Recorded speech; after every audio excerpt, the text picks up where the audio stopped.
हाय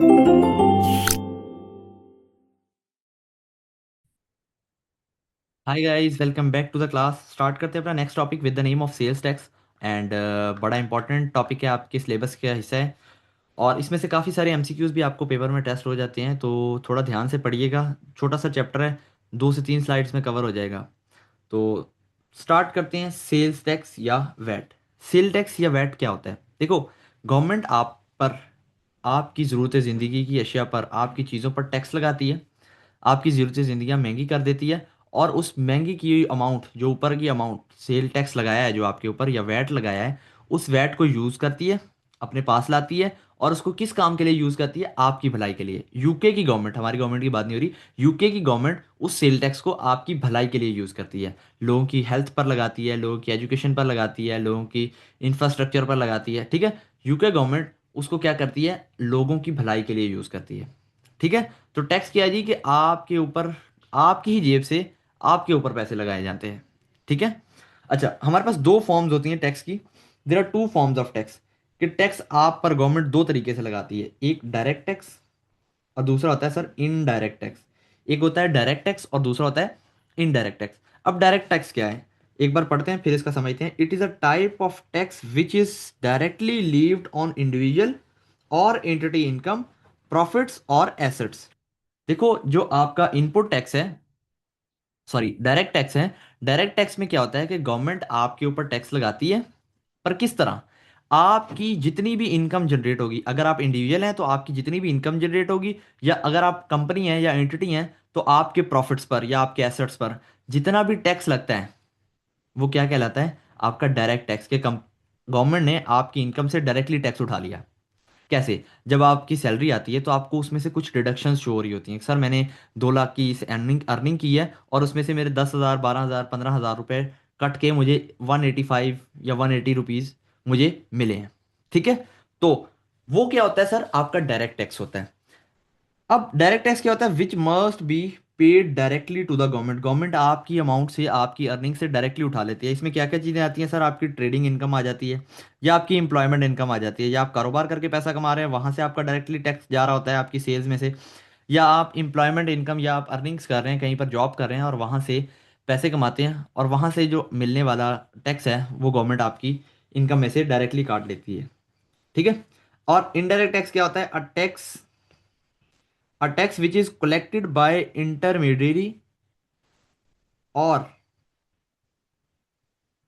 wait, एक minute.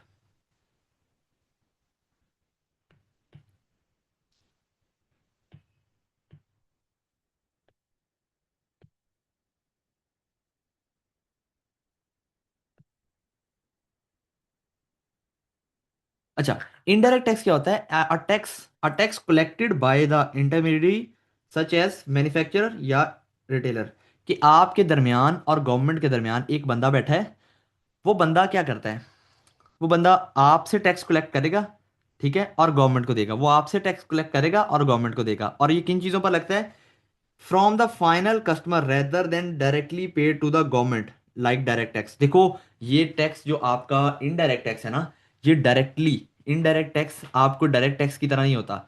आपके और गवर्नमेंट के दरमियान डायरेक्ट टैक्स में क्या होता है? गवर्नमेंट आपके पैसे से डायरेक्टली काट लेती है। लेकिन इनडायरेक्ट टैक्स में क्या होता है? आपके और गवर्नमेंट के दरमियान एक थर्ड पार्टी इन्वॉल्व होती है, जिसे हम मैन्युफैक्चरर या रिटेलर, जो आपको सामान बेच रहा है, ठीक है, वो क्या करता है? वो आपको सामान, आपके सामान के ऊपर टैक्स लगाता है और आपको बेच देता है। और आप उसको जब पैसे देते हो तो उन पैसों में से, ठीक है, वो अपने पैसे अपने पास रख लेता है और जो टैक्स है वो गवर्नमेंट को देता है। मतलब वो एक दरमियान के दरमियान खड़ा होकर काम कर रहा है आपके और गवर्नमेंट के दरमियान।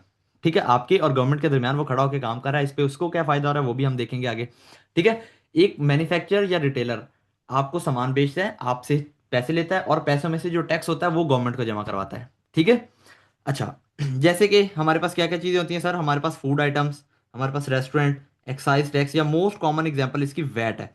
कि आप कहीं से बाहर से चीज़ें खरीद के लाते हो, गुड्स या सर्विसेज खरीदते हो, और उस पर आपको टैक्स देना पड़ता है। या आप कहीं रेस्टोरेंट में जाते हो तो वहां पर ऊपर लिखा होता है NTN number, registered registration number, या टैक्स, सेल टैक्स नंबर। तो इस तरह का लिखा होता है ऊपर। तो वो जो इदारे हैं वो सेल टैक्स रजिस्टर्ड होते हैं, वो आपसे टैक्स कलेक्ट करते हैं और गवर्नमेंट को जमा करवाते हैं। ठीक है, इनमें उनका भी फायदा होता है, वो आगे फायदा देखते हैं उनका क्या फायदा होता है। अब हम जो पढ़ने जा रहे हैं वो कौन सा है सर? हमारा जो है वो है इनडायरेक्ट टैक्स। इनडायरेक्ट टैक्स कौन सा? VAT, value added tax. Indirect tax कौन सा? VAT, value added tax. VAT, sir VAT दो टाइप्स का होता है। एक होता है इनपुट वैट और एक होता है आउटपुट वैट। इनपुट वैट और आउटपुट वैट। पहले देखते हैं आउटपुट वैट क्या होता है।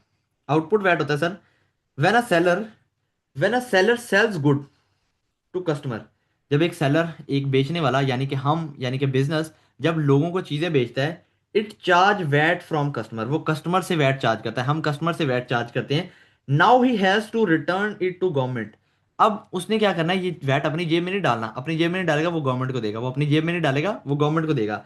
This is called output VAT. इसे हम आउटपुट वैट कहते हैं कि जब भी हम चीजें बेचेंगे, हम चीजें बेचेंगे, हम यानी सेलर, जब भी एक सेलर चीजें बेचेगा, तो वो क्या करेगा, वो अगले बंदे से टैक्स ले लेगा और वो टैक्स अपनी जेब में नहीं डालेगा, वो गवर्नमेंट को देगा। ठीक है। It is a liability, it is a liability on seller to return it to the government. ये जो बंदा है ना, जो सेलर है, जब इसने कस्टमर से ले लिया, जब सेलर ने कस्टमर से टैक्स ले लिया, अब उसके ऊपर लाइबिलिटी है। अब उसके ऊपर लाइबिलिटी है कि वो ये जो पैसा अपनी जेब में नहीं डालेगा, वो गवर्नमेंट को देगा। उसके ऊपर लाइबिलिटी है कि उसने ये पैसा गवर्नमेंट को देना है। That's why we called output VAT is a liability. Output VAT is a liability. इसी वजह से हम कहते हैं कि हमारा जो आउटपुट वैट होता है, उसे लाइबिलिटी कहा जाता है। ठीक है, कि हमने गवर्नमेंट को देना है, हम यानी कि सेलर, यानी कि बिजनेस, कि हमने कस्टमर से लेना है और अपने गवर्नमेंट को देना है। ठीक है, कस्टमर से लेके गवर्नमेंट को देना है, कस्टमर से लेके गवर्नमेंट को देना है। ठीक है, इसको कहते हैं आउटपुट वैट। और आउटपुट वैट एक लाइबिलिटी होता है। ठीक है, आपके ऊपर लाइबिलिटी है कि आपने गवर्नमेंट को देना है पैसा जो आपने कलेक्ट किया है। ठीक है। अच्छा, इनपुट वैट क्या होता है, इसको जरा हटाते हैं। इनपुट वैट क्या होता है? When a seller buy goods he also pay VAT on it. देखो, एक तो सेलर यानी कि बिजनेस, यानी कि हमने जब चीजें बेची, तो लोगों से टैक्स लिया और आगे गवर्नमेंट को दे दिया। लेकिन कभी हम भी तो सामान खरीदने जाते हैं ना। ठीक है, कभी हम भी तो सामान खरीद के लाएंगे। तो जब हम सामान खरीद के लाएंगे, हम भी टैक्स पे करते हैं। But he claim it back from the government by saying that I am not the end user. वो गवर्नमेंट को बोलता है कि मैं एंड यूजर नहीं हूं। एक बात याद रखो, सेल टैक्स हमेशा आखिरी बंदे पर लगता है जो उस सर्विस या गुड्स को यूज कर लेता है। जो बंदा सेल टैक्स पे करता है वो कौन होता है? जिसने उस सर्विस या प्रोडक्ट को यूज किया। तो जो हम है, हम तो सिर्फ सामान खरीद के लाते हैं और आगे बेच देते हैं। हम गवर्नमेंट को कहते हैं सर, हमने हमने क्या किया है, हमारा क्या कसूर है, हमने तो वो चीज यूज ही नहीं की, हमने तो सिर्फ लाई बेच दी, हमारा क्या है, हमसे टैक्स क्यों ले रहे हैं? ठीक है। तो गवर्नमेंट कहती है हाँ यार, वाकई बात तो ठीक है। तो हम जाते हैं गवर्नमेंट के पास कि सर, ऐसा करें, कोई रूल बनाएं। गवर्नमेंट ने कहा कि हम एक रूल बनाते हैं कि आप जब चार्ज करेंगे वैट कस्टमर से, जिसे आप आउटपुट वैट कहते हैं, उसने आपने हमें देना है। ठीक है, आपके ऊपर लाइबिलिटी है, आपने हमें देना है। लेकिन जब आप सामान खरीदने जाएंगे, आप इनपुट वैट ले लेना, आप सॉरी इनपुट वैट पे कर देना। ठीक है, आप एक वैट पे कर देना जिसे बोलते हैं इनपुट वैट, यानी कि जो आप टैक्स पे करोगे अपनी चीज परचेजेस पर, उसे इनपुट वैट बोलते हैं। ठीक है, और हम वो इनपुट वैट आपको वापस कर देंगे। गवर्नमेंट कहती है कि आप जब चीजें खरीद के लाओ तो उस पर टैक्स देते हो, ठीक है, देते हो, कोई मसला नहीं है, लेकिन हम आपको वो टैक्स वापस कर देंगे। हम गवर्नमेंट के पास जब भी हम चीजें लेते हैं, हम उनसे टैक्स वापस ले लेते हैं। सो ही गेट बैक इट। तो वो जो टैक्स दिया होता है, हम उनसे वापस ले लेते हैं। क्या कहकर कि हम एंड यूजर नहीं है, हमने सिर्फ वो चीज लाई है, रखी है अपने पास और बेच दी है। जिस बंदे ने इस्तेमाल किया उससे जाके टैक्स लें। ठीक है, that's why we say that input VAT is asset. देखो, as it is a receivable from government. देखो, इनपुट वैट आपने पे कर दिया एक बार। ठीक है, पे कर दिया। अब आपके पास क्या होगा, वो गवर्नमेंट आपको देने की जिम्मेदार है। गवर्नमेंट आपको इनपुट वैट देने की जिम्मेदार है। तो आपने गवर्नमेंट से लेना है, तो गवर्नमेंट से लेना है, तो क्या है आपका, क्या है सर, आपका एसेट है। आपने गवर्नमेंट से लेना है तो आपका क्या है सर, एसेट है। ठीक है। इस वजह से हम कहते हैं सर, आउटपुट वैट आपका लाइबिलिटी अकाउंट होता है। आउटपुट वैट आपका लाइबिलिटी अकाउंट होता है और इनपुट वैट आपका क्या होता है सर, एसेट अकाउंट होता है। ठीक है, हम इनपुट वैट को एसेट कहते हैं और आउटपुट वैट को लाइबिलिटी कहते हैं। क्यों कहते हैं सर? आउटपुट वैट हमने लेके गवर्नमेंट को देना है और इनपुट वैट हमने गवर्नमेंट से लेना है। ठीक है। अच्छा, note that sell tax is only charge to end consumer. Sell tax सिर्फ किस पे चार्ज किया जाता है? एंड कंज्यूमर पर। जो आखिरी बंदा चीज को या प्रोडक्ट को या सर्विस को यूज कर लेता है, उस पर सेल टैक्स चार्ज किया जाता है, ना कि उस पर जिसने सिर्फ उसको ला के रखा और आगे बेच दिया। ठीक है। अच्छा, अब एक छोटा सा सिनेरियो समझते हैं। इसको थोड़ा ध्यान से देखना, चीजें समझ आएंगी। देखो, हम हैं मैन्युफैक्चरर, ये हम है। ठीक है। हम हमारा एक सप्लायर है जिससे हम सामान खरीद के लाते हैं। ठीक है, ये हम है और ये हमारा सप्लायर है। अब क्या है जी कि जब हम सप्लायर के पास चीज़ें लेने गए सर, उसने कहा मेरी ना, मैं आपको 120 रुपए की चीज़ें दूंगा। चीज़ों का रेट क्या है सर? 120 रुपये, जिसमें 100 रुपए की चीज़ है और 20 रुपए टैक्स है। आपने कहा ठीक है, मुझे उधार पर, आप गए, आपने उधार पर सामान ले लिया, आपने पता है बिजनेस वर्ल्ड चलता है उधार पर है। ठीक है, बिजनेस वर्ल्ड चलता है उधार पर है। अब इस सुप्लायर के लिए वो वैट जो उसने 20 रुपए चार्ज किया, सर ये सुप्लायर ने जो वैट चार्ज किया वो क्या है सर? उसके लिए आउटपुट वैट है। जो सुप्लायर के लिए है वो क्या है? आउटपुट वैट है, कि उसने मैन्युफैक्चरर की गुड्स पर टैक्स चार्ज किया। मैन्युफैक्चरर की गुड पर टैक्स चार्ज किया। कितना टैक्स चार्ज किया सर? 20 रुपए चार्ज किया। अब ये जो 20 रुपए है ये आउटपुट वैट है, किसके लिए? सुप्लायर के लिए। सुप्लायर के लिए ये आउटपुट वैट है और उसने ये गवर्नमेंट को देना है। ठीक है। अब हम जब सामान उधार पर ले गए हैं तो एंट्री उसने क्या बनाई होगी? जो हमारा सुप्लायर है उसने एंट्री क्या बनाई होगी सर? उसने कहा होगा कि डेबिट रिसीवेबल 120 और क्रेडिट सेल्स 100। देखो, हमें हमेशा एक बात याद रखो, ये जो टैक्स है ना, ये आप सेल्स में नहीं रिकॉर्ड करते अपना। आप ये नहीं कहते ये टैक्स भी साथ लगा के आप सेल्स में इन्वॉल्व कर दो। ये जो टैक्स है ये तो आपका नहीं है, ये तो आपने गवर्नमेंट को देना है। ठीक है, जब आपने गवर्नमेंट को देना है तो आप क्या करोगे? इसको लाइबिलिटी अकाउंट ट्रीट करते हो, आप डेबिट करते हो रिसीवेबल अपनी उतनी अमाउंट से कि आपको 120 के 120 रुपए मिलने हैं। बट क्या होगा, ये इस 120 में से 100 रुपए मेरी सेल है और 20 रुपए मैंने गवर्नमेंट को देने हैं। तो आप सेल कितनी रिकॉर्ड करते हो? 100 रुपीज। और जो 20 रुपीज हैं उसको आप क्या करते हो? आउटपुट वैट रिकॉर्ड करते हो, as output VAT 20 rupees charge करते हो। ठीक है, अब आपके रिसीवेबल 120 है, सेल्स आपकी 100 है, और आपका वैट क्रेडिट हो गया कितनी अमाउंट से? 20 के अमाउंट से। और क्रेडिट क्यों हुआ है सर? डेबिट क्यों नहीं हुआ? क्रेडिट इसलिए हुआ है कि वैट का जो अकाउंट है वो एक लाइबिलिटी अकाउंट होता है, कि आपने गवर्नमेंट को पे करना है। ठीक है, तो इस वजह से ये क्रेडिट हुआ है। ठीक है, आउटपुट वैट क्रेडिट हो गया। अच्छा, ये तो हो गया ये सीन। अब ये जो मैन्युफैक्चरर है, इसको कितने की चीज़ पड़ी सर? 120 रुपए की चीज़ पड़ी इसे। सर इसको 120 रुपए की चीज़ पड़ी। अब क्या होगा? अब ये क्या करेगा सर? अपने पास रिकॉर्ड करेगा। अब इसने जब सामान खरीद के लाया तो इसने भी तो एक एंट्री रिकॉर्ड करनी ना। वो तो सप्लायर ने रिकॉर्ड की उसके। अब ये एंट्री क्या रिकॉर्ड करेगा? डेबिट परचेजेस, कि मैंने 100 रुपए की परचेजेस की हैं। क्रेडिट इनपुट टैक्स, कि मैं तो भाई सेल टैक्स रजिस्टर्ड बंदा हूं, मुझे तो इनपुट टैक्स वापस मिल जाना है, मैंने तो ये चीज यूज नहीं करी, मैंने तो आगे भेज देनी है। मैं इनपुट टैक्स रिकॉर्ड कर लेता हूँ अपना 20 रुपए, और क्रेडिट कर देता हूँ सर अपना पेबल, सॉरी ये यहाँ पर मिस्टेक, डेबिट आएगा आपका इनपुट टैक्स। ठीक है, आपका इनपुट टैक्स डेबिट होगा 20 की अमाउंट से। परचेजेस कितनी की अमाउंट से डेबिट होगी? 100 की अमाउंट से। और क्रेडिट कितनी हो जाएगी? पेबल्स आपने कितने पे करने हैं? 120 रुपए पे आपने 120 करने हैं। ठीक है, लेकिन क्या होगा, इसमें से 20 रुपए आपको मिल जाने हैं वापस, और 100 रुपए की आपकी परचेजेस हैं। तो आप क्या करते हो सर? आप रिकॉर्ड कर लेते हो अपने पास कि सर मुझे इनपुट वैट मिलना है, मुझे इनपुट वैट मिलना है 20 रुपए का, गवर्नमेंट ने मेरे 20 रुपए देने हैं। ठीक है, गवर्नमेंट ने मेरे 20 रुपए देने हैं। अच्छा, अब क्या हुआ सर? अब ये मैन्युफैक्चर अपने पास तो रखेगा नहीं, इसको भी आगे बेच देगा। किसको बेचेगा सर? ये अपने कस्टमर को आगे बेच देगा, यानी कि हम अपने कस्टमर को आगे सामान बेच देंगे। कस्टमर को कितने का सामान बेचा? हमारी मर्जी है सर, हम अपने हिसाब से प्रॉफिट रख के आगे बेच दिए। तो सर हमने कहा, हमने कस्टमर को बेची 240 रुपए की, 240 रुपए की चीजें बेच दी। जिन 240 में से 200 रुपए सेल सेल प्राइस थी और 40 रुपए टैक्स था।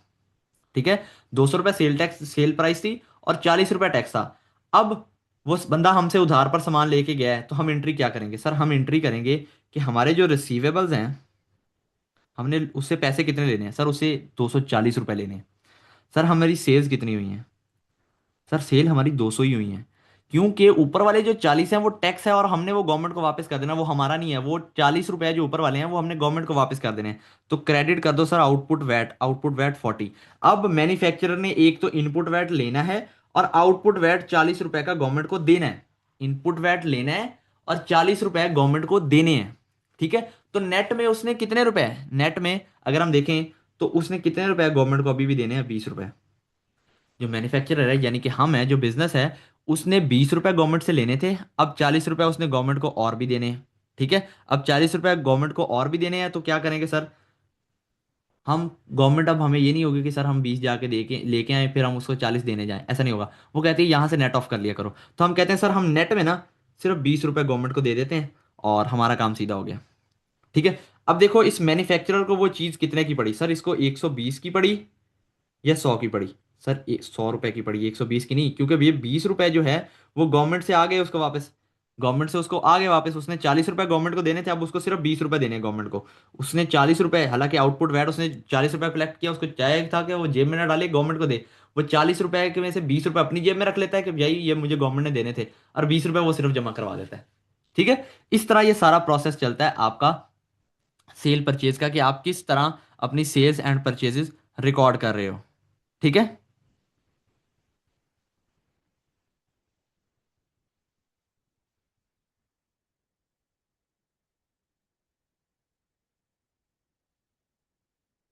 अच्छा, देन आपके पास एक बात याद रखो, सेल्स एंड परचेज, सेल्स और परचेज वो क्या होती है, वो एक्सक्लूसिव ऑफ टैक्स होती है, यानी कि उस अमाउंट में टैक्स ऐड नहीं होता। सेल्स और परचेज, अगर आप ऊपर देखो तो हमने जब सेल्स की तब भी उसमें टैक्स ऐड नहीं किया, जब परचेज लिखी तब भी टैक्स ऐड नहीं किया, जब फिर सेल की फिर भी टैक्स ऐड नहीं किया। ठीक है। तो सेल और परचेज जो होती है, सेल और परचेज आपकी क्या होती है सर, वो आपकी नेट अमाउंट पर होती है। सेल्स एंड परचेजेस आपकी हमेशा नेट अमाउंट पर होती हैं। और आपकी जो रिसीवेबल्स या पेएबल्स होते हैं वो इंक्लूसिव ऑफ टैक्स होते हैं, कि आपने उसमें टैक्स इंक्लूड किया होता है, और उसे हम बोलते हैं ग्रॉस अमाउंट। ठीक है। अगर आप ऊपर देखो तो जहां जहां रिसीवेबल है वहां पे टैक्स भी ऐड था। ये देखो 120 था, यहां पर भी पेएबल में भी 120 था, फिर रिसीवेबल में 240 था। तो रिसीवेबल्स और पेएबल हमेशा किस अमाउंट पर होते हैं, ग्रॉस अमाउंट पर। और जो आपकी सेल्स एंड परचेज होती है वो हमेशा नेट अमाउंट पर होती है। तो सर क्या हम कह सकते हैं कि आपकी net amount plus tax is equal to gross amount? जी हाँ सर, बिल्कुल कह सकते हैं, ये इक्वेशन बिल्कुल ठीक है, कि आपकी जो नेट अमाउंट है वो बराबर, वो उसमें अगर हम टैक्स ऐड कर दें तो वो बराबर हो जाती है आपकी ग्रॉस अमाउंट के। ठीक है, ये वर्ड याद रखना है कि sales and purchase are of net amount, and जो रिसीवेबल और पेबल है वो ग्रॉस अमाउंट के होते हैं। ठीक है। अच्छा, अब आगे देखो, आपके पास सेल टैक्स है, सेल टैक्स का टी अकाउंट है। अब टी अकाउंट देखते हैं इसका किस तरह का होता है। Credit side, debit side. Sale tax का ओपनिंग बैलेंस किधर आएगा? देखो ओपनिंग बैलेंस दोनों साइड से आ सकता है। हो सकता है कि आपने गवर्नमेंट के पैसे देने हो सकता है गवर्नमेंट ने आपको पैसे देने हो, दोनों पॉसिबिलिटीज होती हैं। कि हो सकता है आपने ज्यादा टैक्स जमा करा दिया जिसकी वजह से अब गवर्नमेंट ने आपको पैसे देने हैं। ठीक है। साल के एंड पर आपने जाके देखा कि आपने तो ज्यादा टैक्स जमा करवा दिया, आपने गवर्नमेंट को बताया, गवर्नमेंट ने आपको देने हैं। ठीक है। तो दोनों पॉसिबिलिटीज होती हैं, लेकिन नॉर्मल सिनेरियो में क्या होता है कि आपका ओपनिंग बैलेंस, ओपनिंग बैलेंस जो होता है वो किस साइड पे होता है? आपका ओपनिंग बैलेंस, जिसे ब्रॉड डाउन बैलेंस बोलते हैं, वो क्या होता है? आपका ओपनिंग बैलेंस किस साइड पे होता है सर? डेबिट साइड पे होता है। और कैरी डाउन, कैरी डाउन आपका किस साइड पे होता है? क्लोजिंग बैलेंस जिसे हम बोलते हैं, वो किस साइड पे होता है? क्रेडिट साइड पर, नॉर्मल सिनेरियो में। हाँ बट ये इस साइड पे भी आ सकता है, आपका ओपनिंग बैलेंस इस साइड पे भी आ सकता है, अगर, अगर इन केस आपको गवर्नमेंट ने पैसे देने हैं, अगर गवर्नमेंट ने आपके पैसे देने हैं, तब आपका सेल टैक्स की ओपनिंग बैलेंस इस साइड पे आएगी और कैरी डाउन दूसरी साइड पे आएगा। ठीक है। इन केस के गवर्नमेंट ने आपके पैसे देने हैं, दोनों वर्ड यूज होते हैं। वो वर्ड यूज करता है ओ टू, कि मैंने गवर्नमेंट के देने हैं, या ओ फ्रॉम, कि मैंने गवर्नमेंट से लेने हैं। अगर ओ फ्रॉम हो तो डेबिट साइड पे ओपनिंग बैलेंस आएगा, अगर ओ टू हो कि मैंने गवर्नमेंट के देने हैं तो आपका बैलेंस क्रेडिट साइड पे आएगा। ठीक है। अगर मैंने देने हैं तो लाइबिलिटी है, लाइबिलिटी है तो क्रेडिट साइड पे आएगा। ओ फ्रॉम है यानी कि मैंने लेने हैं, लेने हैं तो वो मेरा एसेट है, और एसेट डेबिट साइड पे आता है। ठीक है। अच्छा, then output VAT, output VAT आपका क्रेडिट साइड पे आता है, जो कि आपकी सेल्स पर लगता है। और इनपुट वैट जो आपकी परचेजेस पर लगता है, वो आपका किस साइड पे आता है? एक मिनट, हम इसके कलर और यूज करते हैं। जो आपका सर आउटपुट वैट होता है वो किस साइड पे आता है? क्रेडिट साइड पे। और इनपुट वैट क्या होता है? आपका डेबिट साइड पे आता है। आउटपुट वैट से क्या होता है कि आपकी वैट की लाइबिलिटी इंक्रीज होती है, लाइबिलिटी इंक्रीज होती है तो क्रेडिट साइड पे आता है। इनपुट वैट से क्या होता है सर? आपकी लाइबिलिटी डिक्रीज होती है, डेबिट साइड पे आता है। ठीक है। इसी तरह वैट अगर आपने पे कर दिया, सर अगर वैट आपने पे कर दिया, वैट पेड, वैट पेड किस साइड पे आता है सर? वो आपका डेबिट साइड पे आता है। वैट पे से भी क्या होता है? आपकी वैट की लाइबिलिटी रिड्यूस होती है। ठीक है। अच्छा, एक इसमें एक वर्ड वर्ड भी यूज होता है कभी कभार, रिफंड। कि अगर आप गवर्नमेंट से रिफंड ले लेते हो तो वो आपका क्रेडिट साइड पे, वैसे इसका सवाल आता नहीं है बट फिर भी हम इसको एहतियातन लिख देते हैं कि रिफंड अगर आपने लिया ना गवर्नमेंट से, तो वो किस साइड पे आएगा? डेबिट साइड पे। ठीक है जी। अच्छा, तो ये था जी आपका टोटल टी अकाउंट, आपका वैट का टी अकाउंट।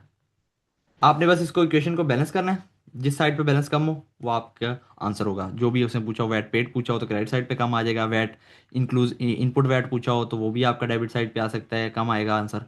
तो फिर आप डेबिट साइड वाला जो भी आंसर होगा वो आपका करेक्ट ऑप्शन होगा। ठीक है। अच्छा एक वर्ड, अब ये आउटपुट वैट और इनपुट वैट किस तरह लिखेंगे आप, आउटपुट वैट और इनपुट वैट किस तरह लिखेंगे, इसका तरीका है। देखो जब आप सेल्स करते हो, आपने सेल्स की, लेट से 100 रुपीज़ की आपने सेल की, 20 रुपये उस पर टैक्स लगाया, और टोटल जो ग्रॉस सेल्स आपने की वो कितनी है, 120 रुपये की। अब ये जो 100 रुपये है ये एक्सक्लूसिव ऑफ टैक्स है, एक्सक्लूसिव है, इसमें एक टैक्स इंक्लूड नहीं था। फिर आपने एक वैट ऐड किया और इंक्लूसिव बना दिया 120। 120 की अमाउंट क्या है, इंक्लूसिव ऑफ टैक्स है, और 100 रुपये की अमाउंट क्या है, एक्सक्लूसिव ऑफ टैक्स है, और वैट आपका 20 है। ठीक है। अगर हम एज्यूम करें कि हमारा सेल टैक्स रेट 20% है, और सर हमें वो इंक्लूसिव या एक्सक्लूसिव का कॉन्सेप्ट पूछता है, तो हम कैसे करेंगे, ये जो आउटपुट वैट या इनपुट वैट कैसे लिखेंगे ये बताने लगा हूं अभी। ठीक है। आउटपुट वैट या इनपुट वैट किस तरह लिखेंगे। पहला, आपको सवाल आता है एक्सक्लूसिव ऑफ अमाउंट या इंक्लूसिव ऑफ अमाउंट। वो सवाल में लिखता है कि आपका ये जो सेल टैक्स है ना, आपकी ये जो सेल या परचेज है ये एक्सक्लूसिव अमाउंट की है, यानी कि इनमें टैक्स ऐड नहीं है। एक पॉइंट, कि आपके या सेल्स या परचेजेस जो भी दी होंगी वो कहता है एक्सक्लूसिव ऑफ अमाउंट है, उसमें टैक्स ऐड नहीं है। तो अब आपको तो सेल टैक्स के अकाउंट में सिर्फ टैक्स लिखना है, या आउटपुट टैक्स लेना है, या इनपुट टैक्स लिखना है, या सेल्स होगी या परचेज होगी। ठीक है। तो आपको तो एक ही चीज लिखनी नहीं है, एक ही चीज लिखोगे ना, आपको सिर्फ क्या लिखना है, टैक्स लिखना है, आपको टैक्स निकालना है, उस अमाउंट से आपको टैक्स निकालना है। अब क्या करोगे, आप सेल्स और परचेज को उठाओगे, अपनी सेल्स या परचेज जो भी दी हो उसको डायरेक्टली मल्टीप्लाई करोगे 20% से, आपके पास वैट निकल आएगा। ठीक है। ये तरीका है अगर आपको एक्सक्लूसिव अमाउंट दी है, अगर उसने साथ लिखा होता है हमेशा सवाल में कि एक्सक्लूसिव अमाउंट है क्या इंक्लूसिव अमाउंट है, ये हम इसे अभी इसके सवाल करेंगे तो फिर आपको अच्छे से समझ आ जाएगी। ठीक है।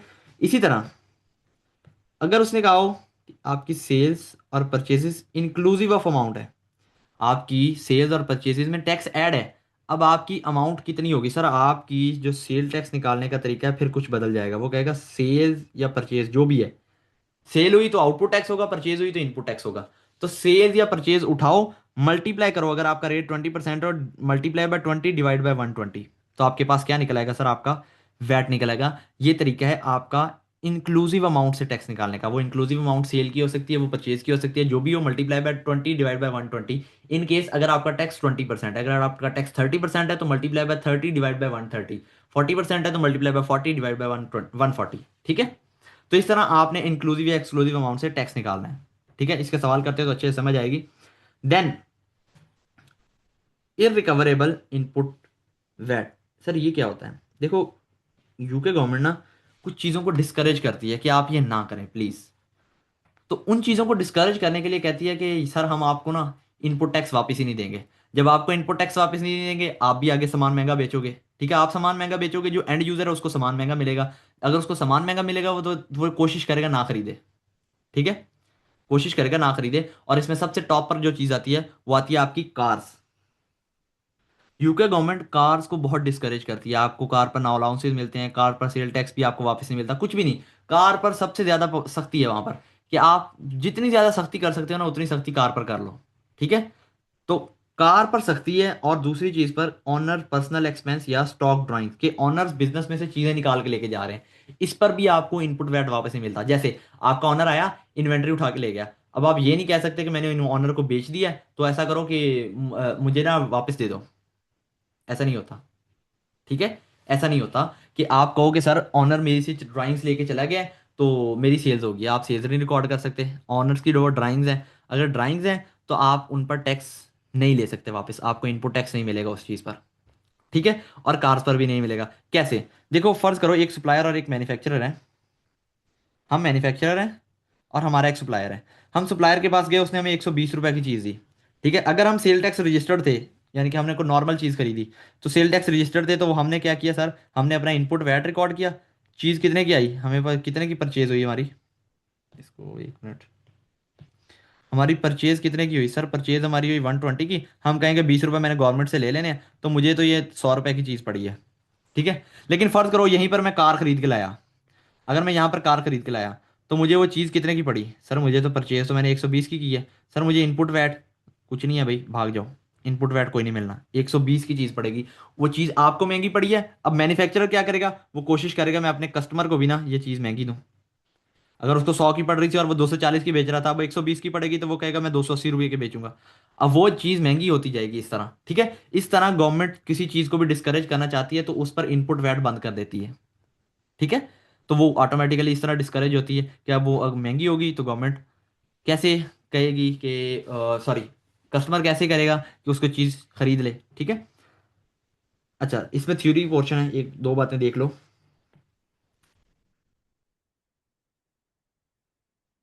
Cell tax, sale tax is applied after trade discount. जो आपका सेल टैक्स है ना, वो आफ्टर ट्रेड डिस्काउंट, यानी कि आपके पास लिस्ट प्राइस दी होती है, उसमें से डिस्काउंट लेस करते हो, और जो आपके पास अमाउंट बचती है इस पर टैक्स लगता है, ठीक है। लिस्ट प्राइस पर सेल टैक्स नहीं लगता। दूसरी बात कि सेल टैक्स आप सिर्फ तब ले सकते हो if business is registered for sale tax. अगर बिजनेस रजिस्टर्ड है अपने इदारे से, एचएमआरसी से रजिस्टर्ड है, यूके में एचएमआरसी होता है, हमारे एफपीआर होता है, ठीक है। तो अगर गवर्नमेंट, और सॉरी, अगर आपका वो जो सप्लायर है यानी कि हम हैं, यानी कि मैन्युफैक्चरर है, अगर वो रजिस्टर्ड है गवर्नमेंट से, तो सिर्फ तब ही वो कस्टमर से टैक्स कलेक्ट करके गवर्नमेंट को दे सकता है। अगर वो रजिस्टर्ड नहीं है फिर वो टैक्स कलेक्ट भी नहीं कर सकता और गवर्नमेंट को तो दे ही नहीं सकता ऑब्वियसली, ठीक है। जब वो टैक्स नहीं करेगा तो देगा क्या। और अगर वो ये काम कर रहा है, वो रजिस्टर्ड नहीं है लेकिन फिर भी ये काम कर रहा है, तो ये इलीगल है, उसके लिए उसको फिर सजा मिलती है, ठीक है। जैसे आपने कई बार रेस्टोरेंट्स पे देखा होगा एनटीएन नंबर लिखा होता है, तो वो जितने भी एनटीएन नंबर होते हैं हमारे यहाँ पाकिस्तान में, तो वो एनटीएन नंबर का क्या मतलब होता है कि आपका ये रजिस्ट्रेशन नंबर है, ये एक बिजनेस सेल टैक्स रजिस्टर्ड है, ठीक है। और अगर वो फेक एनटीएन हो तो उस पर जब भी वो पकड़ा गया उसको भारी जुर्माना होगा, ठीक है। अच्छा, इसमें एक बात रह गई थी रिफंड में। सर हम रिफंड को क्रेडिट क्यों कर रहे हैं? सर रिफंड इसलिए क्रेडिट हो रहा है कि जब आपके पास रिफंड आता है तो आपकी क्या एंट्री होती है, जब आपके पास रिफंड आता है तो आपके पास कैश डेबिट होता है, और क्रेडिट क्या होता है सर? इन आउटपुट। क्रेडिट क्या होता है सर? आपका रिफंड अमाउंट, ठीक है। रिफंड अमाउंट क्रेडिट होती है आपकी टैक्स के अकाउंट में, ठीक है। तो इस वजह से हम क्रेडिट कर रहे हैं रिफंड को, ओके। बाकी इनपुट टैक्स आउटपुट वैट देख लिया, वैट पे डायरेक्टली सवाल में गिवन होगा, क्लोजिंग ओपनिंग भी गिवन होगी, ठीक है। तो जी बस यही था आपका सेल टैक्स का टॉपिक, और इसको एक बार रिवाइज कीजिएगा। तो नेक्स्ट हम चलते हैं इसके क्वेश्चंस की तरफ।